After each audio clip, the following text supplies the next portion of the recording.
Hello everyone, welcome back to JK official sir YouTube channel. आपके अपने JK official sir YouTube channel में स्वागत है। तो आइए हम आज बात करते हैं साउंड, जो कि नवोदय विद्यालय प्रवेश परीक्षा के लिए चैप्टर 2 है आपका साउंड। तो चलिए हम बात करते हैं आवृत्ति, जिसे हम कहते हैं फ्रीक्वेंसी। आवृत्ति को कण द्वारा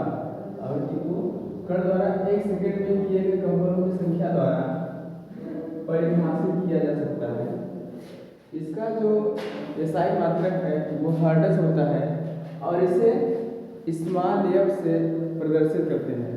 ठीक है, जैसे एग्जाम्पल देखिएगा, जब कोई वस्तु 1 सेकंड में एक बार कंपन करती है, जब कोई वस्तु 1 सेकंड में एक बार कंपन करती है तो उसकी आवृत्ति 1 हर्ट्ज होती है। मतलब है कोई वस्तु है, अगर वो एक बार कंपन कर रहा है तो उसका जो हर्ट्ज होता है, जो उसकी आवृत्ति होती है, वो क्या होता है, 1 हर्ट्ज होती है। अब आइए बात करते हैं आवर्त का तथा आवृत्ति के बीच संबंध, relation between time period and frequency. ठीक है, अब लिखिएगा, एक तरह का आवर्त का आवृत्ति का व्युत्क्रम होता है। व्युत्क्रम इसका होता है कि गुणात्मक प्रतिलोम। गुणात्मक प्रतिलोम आप ये कह सकते हैं कि अंश का हर और हर, मतलब कि ये हर का अंश में अदला बदली को क्या करते हैं, गुणात्मक प्रतिलोम, और इसी को क्या करते हैं, व्युत्क्रम ना। जैसे देखिएगा, ये आवर्त का बराबर 1/आवृत्ति या आवृत्ति बराबर 1/आवर्त काल, समझ रहे हैं। अब देखिएगा, ध्वनि के अभिलक्षण, कैरेक्टरिस्टिक्स ऑफ साउंड। ठीक है, अब कैरेक्टरिस्टिक्स माने, अब यहाँ देख लीजिए, जैसे अभिलक्षण है तो आप ऐसे बता सकते हैं कि विशेषताएं, ये भी तो हो सकता है। चलिए, और उसमें हम बात करते हैं प्रबलता, साउंडनेस। प्रबलता ध्वनि का वो लक्षण है जिसके आधार पर कोई ध्वनि कान को धीमी या तेजी सुनाई पड़ती है। प्रबलता की इकाई डेसिबल एंड डीबी होती है। ठीक, अब देखिएगा, ध्वनि की प्रबलता आयाम के कंपन पर निर्भर करती है। जो ध्वनि की प्रबलता होती है वो किस पर निर्भर करती है, उसके आयाम पर निर्भर करती है, वो आयाम के कंपन पर निर्भर करती है। ध्वनि की प्रबलता कंपन के आयाम के वर्ग के क्या होता है, समानुपाती। समानुपाती का मतलब यह है कि एक या दो या दो से अधिक जो संख्याएं हैं, जो उनके बीच क्या होती है, समानता, तो उसको हम क्या कहते हैं, समानुपाती कहते हैं। एग्जाम्पल देखिए, जब सितार के तार को, सितार ले लीजिए और उसके तार को हल्के से क्या करेंगे, हल्के से टच करेंगे तो क्या होता है, तो यह छोटे आयाम के साथ कंपन करती है ना। आपने सितार देखा होगा, और नहीं देखा है तो फिर देख लीजिए यूट्यूब पर भी, या तो जो म्यूजियम होता है वहां पे, संग्रहालय वगैरह जाकर देख सकते हैं। एक पतली ध्वनि उत्पन्न करती है। ठीक है, जब सितार के तार को हल्के से छोड़ा जाता है तो छोटे आयाम के साथ कंपन करती है और एक पतली ध्वनि उत्पन्न करती है। जैसे देखिएगा एग्जाम्पल में, यदि आयाम 2 गुना हो तो, अगर जो आयाम है अगर वो 2 गुना है तो जो उसके तो प्रबलता में क्या होता है, 4 गुणन से वृद्धि होती है। क्या होती है, 4 गुणन वृद्धि होती है, मगर कि 4 गुना वो आगे जाता है। अब देखिएगा, ध्वनि की बात करते हैं हम और प्रबलता। देखिए, अगर हम सामान्य श्वास ले रहे हैं, सामान्य हम सांस ले रहे से, तो क्या होता है, जो डीबी रहता है वो 10 डीबी रहता है ना। ठीक है फ्रेंड्स, वो 10 डीबी रहता है। अब यहाँ देखिएगा, मृदु फुसफुसाहट। मृदु फुसफुसाहट मीन्स धीमी आवाज। जैसे कि आप मान लीजिए, इसमें राइट हुआ है कि 5 मीटर है ना, 5 मीटर मीन्स आप मान लीजिए कि थोड़ी दूर है, तो जैसे मान लीजिए कि और बोले और क्या बस इतना, तो वो 5 मिनट तक सुनाई दे सकता है या देता है। तो उसका वो क्या है, जो डीबी है 30 डीबी है ना, तो उसका जो डीबी है वो 30 डीबी। अब देखिएगा, सामान्य वार्तालाप, जैसे अब हम लोग 3-4 दोस्त हैं या ग्रुप फैमिली है, हम लोग सामान्य तरीके से बात कर रहे हैं, ज्यादा शोर शराबा नहीं करके, तो वो क्या हुआ, उसका डीबी है आपका 60 डीबी। कितना है 60 dB। व्यस्त यातायात का कितना होता है 70 dB। अब कहेंगे सर व्यस्त यातायात आप कभी मार्केट जाते हैं, रोज जाते होंगे, या कहीं रिलेशन जा रहे हैं, एग्जाम देने जा रहे हैं, है ना, अभी आपका एग्जाम भी है 7 फरवरी को, ठीक है। तो फिर आप वहाँ जाते हैं तो वहाँ पे जो गाड़ी का हॉर्न होता है तो शोर शराबा होता है, लोग बात भी कर रहे होते हैं, है ना, तो उसमें जो उसका डीबी होता है वो 70 dB होता है।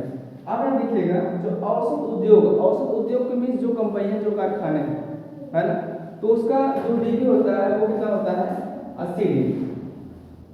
चलिए अब हम बात करते हैं नोट में आ गए, है ना। 80 dB से ऊपर की ध्वनि शारीरिक रूप से कष्टदायक होती है। जैसे मान लीजिए कि आप घर पे हैं, आप कहाँ हैं, आप घर पे हैं और आप मोबाइल चला रहे हैं और उसमें अच्छे से मूवी लगा के बैठे हैं और मम्मी ने कहा है अजय जाओ और गाय को पानी पिला दो, तो आप कहेंगे कि अरे चिल्लाइए मत, जा रहे हैं ना आराम से, भी देख दीजिए। फिर से आप मूवी में लग गए, फिर से मम्मी ने डांटा, तो ये क्या हुआ, तो वो कष्टदायक नहीं कि अच्छा नहीं लग रहा है। तो चलिए मिलते हैं नेक्स्ट वीडियो में, बने रहिए। तो देखिए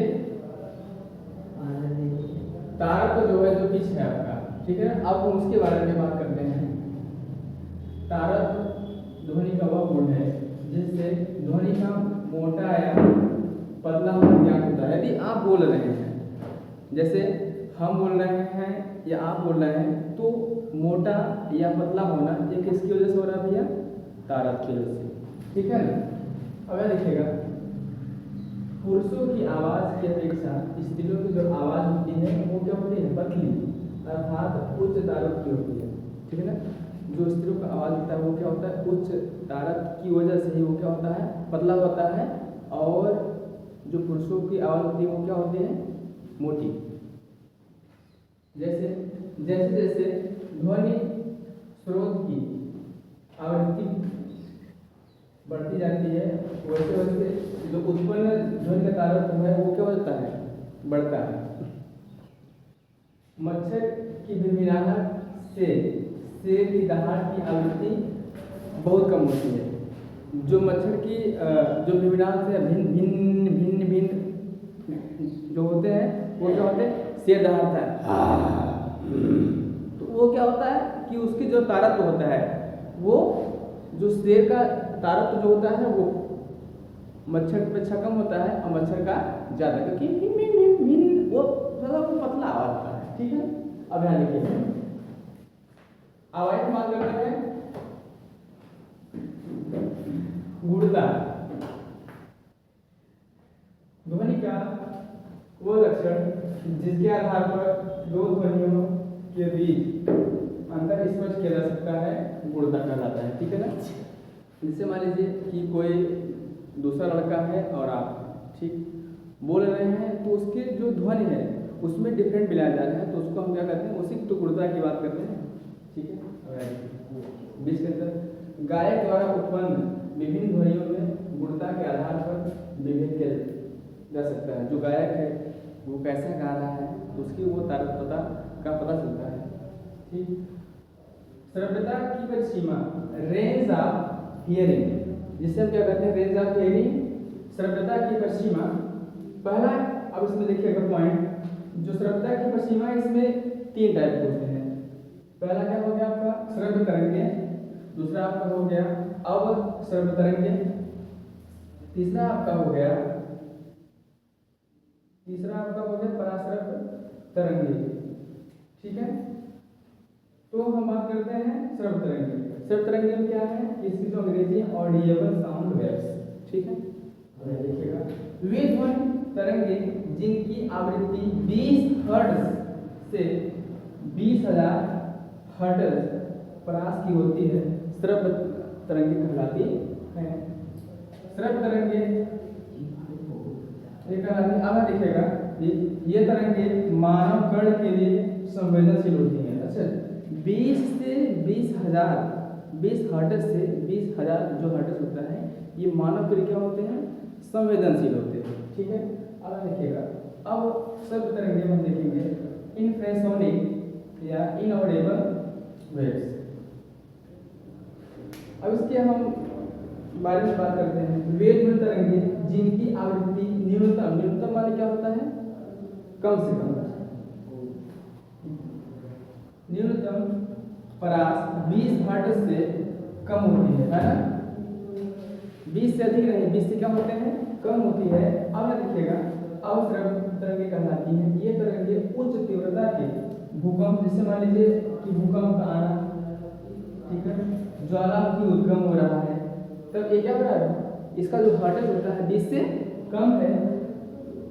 समुद्री तरंगें, जो समुद्रों में जो लहर जो उठता है, ज्वार भाटा, ज्वार में क्या होता है कि समुद्र की जो मतलब लहरें होती है वो ऊपर उठती हैं और भाटा माने नीचे, ठीक है ना।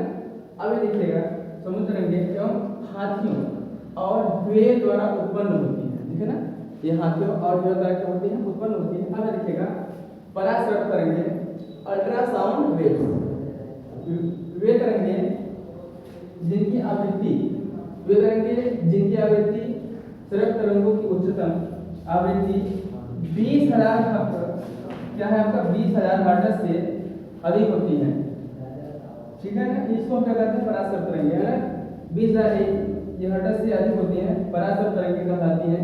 इन तरंगों का उपयोग सोनार विधि में किया जा सकता है। अच्छा, सोनार विधि क्या है?